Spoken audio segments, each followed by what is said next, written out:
And just like your wife's thighs, the plot thickens. Hey everybody, what's up? Welcome back to the Game Sketch. Today, and only today, we are here to talk about Sonic Frontiers story, because there have been, a few little updates that happened. We had the little comic part 1 come out today, as well as a mini interview talk about some stuff. So I want to talk about, new thoughts on what's going on with the story, and listen guys, let's get right into it. Let's not mess around. And of course, guys, if you are enjoying the content recently, subscribe here to your boy, hit the like button. That helps a lot. As we're a growing channel, we're not one of the big ones out here, so help your boy grow out here so we can do more stuff. All right, so first of all, let's get into it. So Sonic Frontiers Prologue Convergence Part 1. Team goes up to bat against Eggman, but not everything is as it seems. So I thought this was gonna be longer. I thought it was gonna be like a full comic, but it turns out it's 4 pages, which is probably a good thing, because then it's not too much, pre-game stuff that you don't want in the game. So yeah, let's go ahead and talk about it. So Amy said she'd meet us on the island up at ETA 5 minutes. Better make an emergency landing. I guess I'm gonna do like a little read through of this, because it looks like she could use some help. So as you can see, she's fighting a robot here. Hi Sonic, your chance to beat me just went from wait, no, why did I say, oh, hi Sonic and Tails are here. Your chance of beating me went from slim to none, Eggman. So you can hear the Eggman saying, get a load of this. Obviously a nice adventure reference.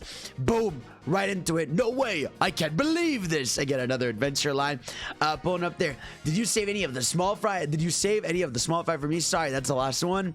All systems full power. And then boom, don't hog all the fun. Amy going in, Pico Hammer with the nice heart out there. Love to see it. What's it called? Then Tails out here. No way, I can't believe. As you can see, Tails like, what's going on here?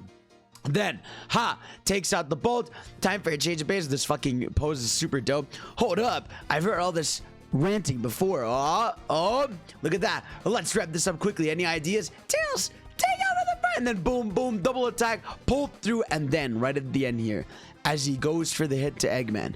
Wait, that's not Eggman. Dun dun dun. So yeah, that's the cliffhanger of this first part of the story. So nothing too much. It seems that they go on a mini island before going to these Starfire Islands to find Amy. She's just fighting some badniks, and then yeah, you realize Eggman is just saying these lines from Adventure, and yeah, it turns out it's looking like, to me, this is some sort of AI or thing. I don't know, right? Sonic's confused, like, wait, that's not Eggman.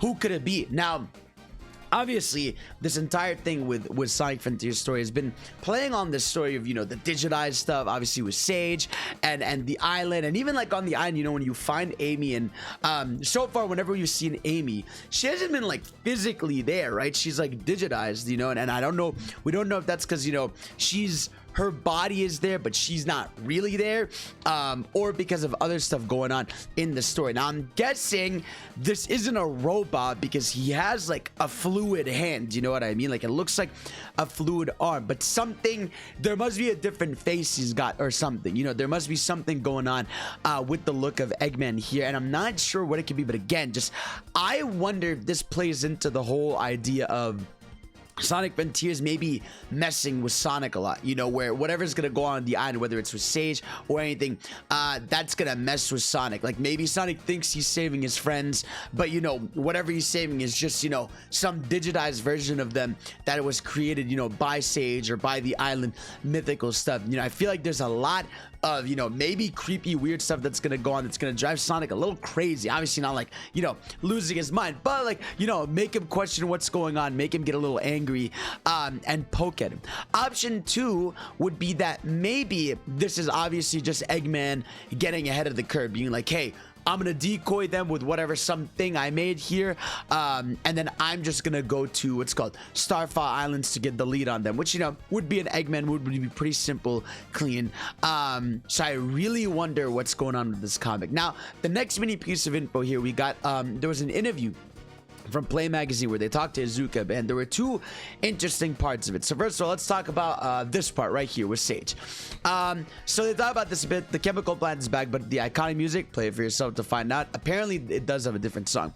The Goku replaced the Chow in the adorable critters role. You'll find them all over the Starfire, and obviously you know about them. Being in the open zone, you could find guardians that have you running all over the map. That's cool. And here we go right here, that has sent people into a stir. Perhaps it's telling that Sage has a similar color scheme to Sonic's past antagonist. So Little hint there, obviously a little poke, and that has gotten people talking. The Infinite fans are rising, you know how it is. But here's my genuine conclusion, right? Obviously, here's the thing. I am not going to 100% sit here and dismiss the fact that this could link to Infinite. This could be remnants of the Phantom Ruby. We've all talked about how the digitalized little cubes, right? They sort of look like the Infinite Cube. So I don't want to fully dismiss that idea, because I'm sure there's some people that genuinely believe that, and you know what, I'm giving you the benefit of the doubt here. Now I'm giving you also, how's the audio here? It's good. Yeah, I'm giving you the benefit of the doubt here.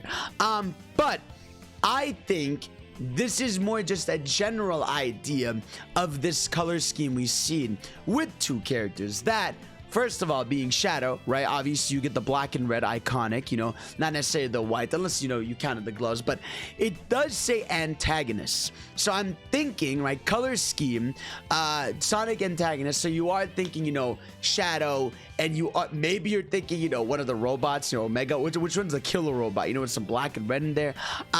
What's it called? And obviously you have Infinite. And I think the idea is to sort of imply just that there's more to character than we think, and that we know that, right? I think we can all agree. I don't think we all think Sage is some evil monster, right? I don't think that's the case.